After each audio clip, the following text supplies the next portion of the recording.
నా యాదవ సోదరులందరికీ కూడా నమస్కారం. నా పేరు తగ్గుళ్ళ జనార్దన్ యాదవ్. నేను జనసేవా సమితి వ్యవస్థాపక అధ్యక్షుని. అయితే ఈరోజు సబ్జెక్ట్ ఏంటంటే, తెలంగాణ రాష్ట్రంలో ఉన్న యాదవ సోదరులందరూ కూడా అభివృద్ధి బాటలో ఉండాలి, అందరూ మంచిగా ఉండాలనేది నా కోరిక. ఎవరిని కించపరచడానికి కాదు, ఎవరిని ఏదో అందానికి కాదు. నేను ఒక మాట చెప్తున్నాను, గుర్తుపెట్టుకోండి. ఓ నా యాదవ సోదరులారా, ఇవాళ మీరు కార్పొరేషన్ చైర్మన్లు అయితే రేపు ఎమ్మెల్యేలు కావాలి.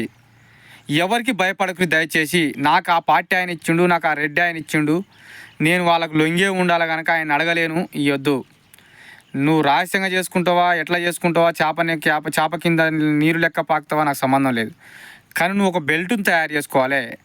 నువ్వు ఏదైతే నియోజకవర్గంలో నిలబడదాం అనుకుంటున్నావు, ఊరికి ఒక మనిషి నీ ఓడు ఉండాలి.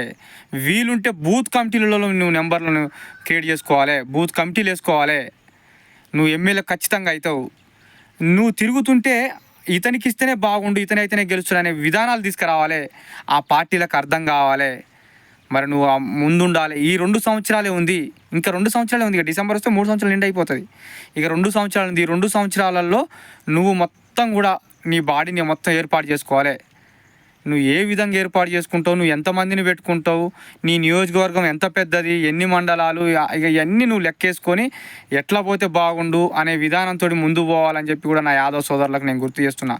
రాబోయే కార్పొరేటర్లు కూడా, కార్పొరేటర్ గెలవాలంటే కొద్దిగా మీరు కష్టపడి గెలువురి. అక్కడనే దయచేసి, ఇప్పుడు యాదవులు ఎంతోమంది కార్పొరేటర్లు లేరు, కానీ అక్కడనే అయిపోతారు.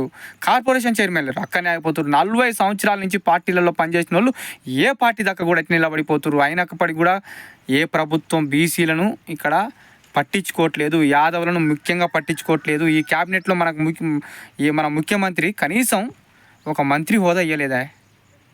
ఇది ఆలోచన చేసుకోవాలి దయచేసి. మీరందరూ కూడా ఒక స్థాయికి వచ్చినట్టు ఇంకో స్థాయికి ఎదగాలని చెప్పి నేను కోరుకుంటున్నాను. ఎంతోమంది మేధావులు ఉన్నారు, డబ్బున్న వాళ్ళు ఉన్నారు, కానీ ఆన్నే ఆగిపోతురు ఎందుకు, ఎవరికో భయపడుతురు ఎందుకు అని చెప్పి. మీకు భయపడాలి వాడు, ఎందుకంటే మీరు ఆ పార్టీలో ఉండకుంటే, ఇతను లేకుంటే ఆ పార్టీ పోతే నా పార్టీ ఆగిపోతుందనే ఉద్దేశం వానికి కలగాలి.